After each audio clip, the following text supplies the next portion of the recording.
Selamat bertemu kembali dengan saya Ibu Ning dari SMA Santa Maria 1. Hari ini kita akan membahas tentang hasil kebudayaan zaman prasejarah.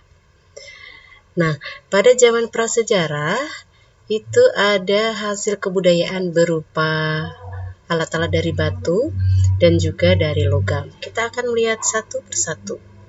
Yang pertama adalah hasil kebudayaan zaman Paleolitikum. Nah, ada dua tempat ditemukan hasil kebudayaan tersebut, yaitu di daerah Ngandong dan di daerah Pacitan, yang ada di Jawa Tengah dan di Jawa Timur. Kita lihat satu persatu, yaitu ada flakes yang ditemukan di Ngandong, atau yang disebut dengan batu serpih atau batu bilah, jadi batu kecil-kecil. Lalu yang kedua ada bone culture, alat-alat dari tulang. Ya. Nah, flakes ini fungsinya adalah sebagai penyayat. Jadi kalau mereka mendapatkan hasil buruan berupa hewan, lalu disayat atau diiris dengan flakes. Kemudian yang kedua yang ditemukan di Pacitan ada chopper. Chopper adalah kapak penetak yang fungsinya untuk menetak. Menetak itu memukul ya. Nah, jadi ketika mereka berburu, mereka menangkap buruannya, lalu dipukul supaya tidak bergerak lagi. Kemudian tadi yang dari Ngandong ada bone culture, budaya tulang. Jadi ada tanduk rusa, ada dari tulang, ada dari udui ikan yang ditemukan di Ngandong. Nah, fungsi dari tulang ini satu diantaranya adalah yang berfungsi sebagai penggali tanah. Ya. Lalu tanduk rusa ini berfungsi sebagai mata tumbal. Nah, ini satu contoh tentang fungsi dan hasil kebudayaan zaman Paleolitikum. Baik, kita lanjutkan. Yang kedua adalah kebudayaan zaman Mesolitikum. Kebudayaan zaman Mesolitikum sering disebut juga dengan budaya Bakson Hoa Binh karena berasal dari Bakson Hoa Binh, Vietnam. Nah, salah satu contoh dari kebudayaan Mesolitikum adalah pebble atau kapak genggam atau yang sering disebut kapak Sumatera karena ditemukan di daerah Sumatera. Nah, ini persebaran Bakson Hoa Binh kita bisa lihat dari Yunan, kemudian ada 3 jalur ya, jalur barat, jalur tengah dan jalur timur. Oke, kemudian ada HC cord atau kapak pendek. HC cord ini banyak ditemukan di tumpukan kejoken Modinger. Ya, fungsinya mungkin dulu untuk memukul kerang. Ya. Lalu yang kedua juga untuk membelah kayu, menggali umbi-umbian. Nah, ini adalah HC cord atau kapak pendek. Kemudian ada juga ditemukan pipisan. Pipisan biasanya untuk menggiling. Nah, sampai sekarang pun kita bisa menemukan di zaman sekarang batu pipisan ini fungsinya untuk menggiling bumbu ya. Atau kalau sekarang kita lihat ulek-ulek ya, cobek kalau di Jawa Barat itu. Nah, ulek-ulek ini atau muntu kalau di Jawa Tengah ya, ini fungsinya untuk ngulek bumbu ya. Dia masih ada kaitannya zaman prasejarah sampai sekarang. Mungkin kalau zaman modern sekarang orang nggak mau ngulek lagi ya pakai blender ya. Oke. Kemudian juga ditemukan kejoken Modinger atau sampah dapur. Tumpukan kerang yang sudah membatu menjadi fosil, ini yang disebut kejoken Modinger ya. Lalu mereka manusia purba pada zaman Mesolitikum itu tinggal di gua-gua karang yang mereka sebut Abrissoshrus, jadi di tepi pantai. Nah, ini direplika seperti ini ya. Oke. Kemudian di dalam gua juga ditemukan lukisan cap jari tangan, seperti contohnya di Gua Leang Patai di Sulawesi Selatan. Ada gambar babi hutan, jadi yang digambar itu biasanya hewan-hewan buruan, lalu juga ada cap jari tangan. Harapannya mereka ini punya sisi religiusnya untuk berhasil melakukan perburuan hewan yang diincar oleh mereka. Ya, baik. Nah, kemudian ada cap jari tangan. Ini kalau kita lihat cap jari tangan ini tidak lengkap ya. 1, 2, 3, 4 jari. Nah, ini juga 1, 2, 3, 4. Kelingkingnya yang dipotong, ini ibu jarinya yang dipotong.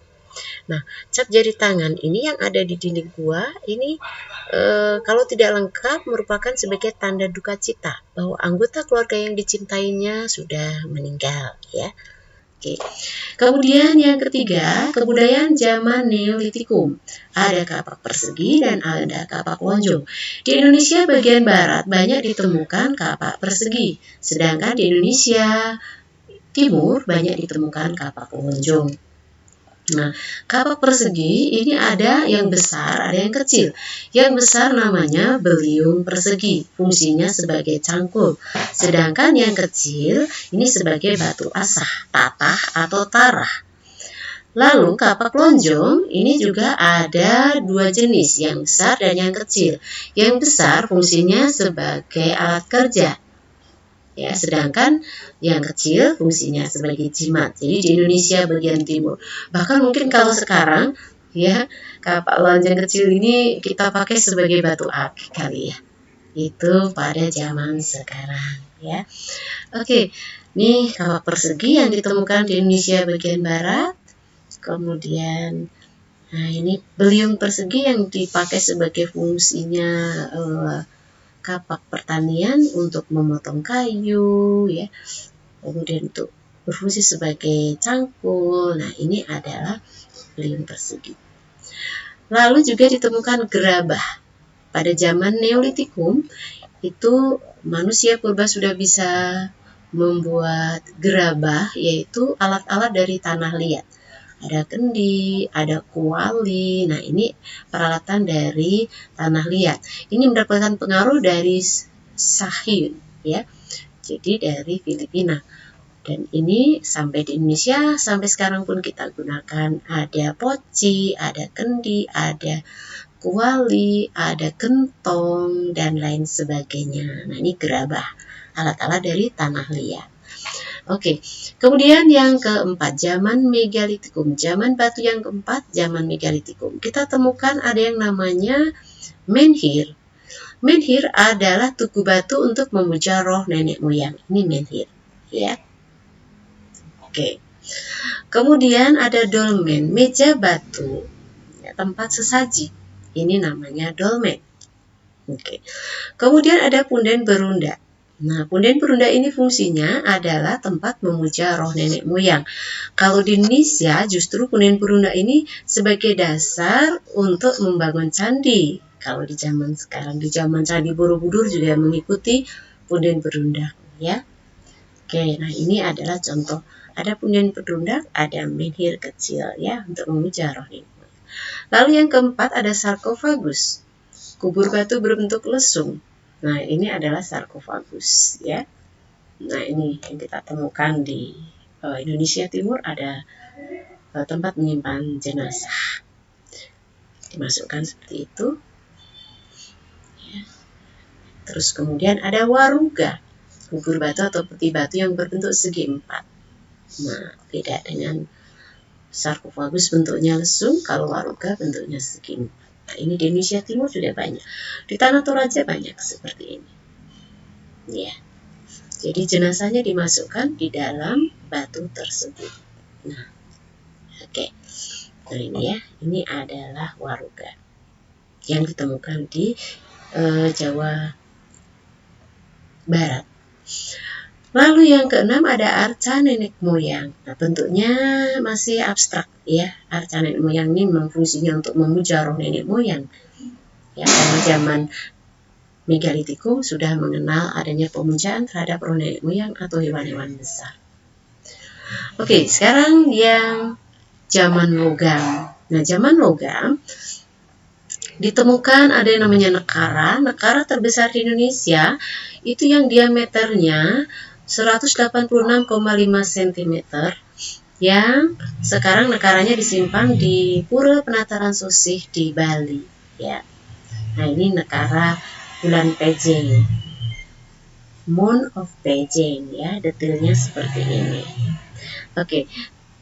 Nah, ini diameternya ini ya, sampai sekarang masih menjadi barang yang dikeramatkan karena dianggap legendanya adalah pada mitosnya bulan yang jatuh, makanya bulan Pejeng. Pejeng itu jatuh ya. Oke, nah ini di Pura Penataran Sosi. Tempat penyimpanan ada di sini nanti. Ya. Nah ini tipe Dongson karena ditemukannya sama persis dengan di Dongson, ya. Jadi disebut tipe Dongson yang ditemukan di Madura. Oke, yang kedua Moko yang ditemukan di Pulau Alor Flores. Fungsinya kalau Nekara itu sebagai genderang untuk manggil hujan, kalau Moko ini sebagai mas kawin, ya. Oke, nah ini diberikan kepada seorang gadis yang dipinangnya lalu dibunyikan di tabung. Oke, kemudian ada kapak corong. Karena bentuknya ini untuk membuat pegangan ini seperti corong maka disebut kapak corong. Nah, ini tajamnya yang di bawah ya. Nah, ini juga kapak perunggu. Ini tajamnya di sini. Oke, ini kapak sepatu disebutnya. Sebenarnya juga kapak perunggu, kapak corong, kapak sepatu miripnya. Oke, kemudian ada bejana perunggu. Nah, ini sebagai wadah tempat kerja. Kemudian yang keempat ada candrasa, kapak yang dipakai sebagai alat upacara. Nah, ini adalah candrasa. Oke ya, candrasa. Ini tangkainya, ini fungsinya sebagai alat upacara. Lalu yang kelima perhiasan dari perunggu. Ya. Ada yang dari batu, dari perunggu. Ini gelang, ada cincin, ada kalung ya. Oke. Nah, ini ringkasannya, nanti silahkan dilihat sendiri. Saya buatkan tabel hasil kebudayaan dan ciri-ciri kehidupan zaman prasejarah. Ya. Oke, sampai di sini pertemuan kita. Selamat menyaksikan hasil-hasil kebudayaan yang sudah saya paparkan dan saya tayangkan. Kita ketemu di lain waktu dalam video yang berbeda. Sampai ketemu.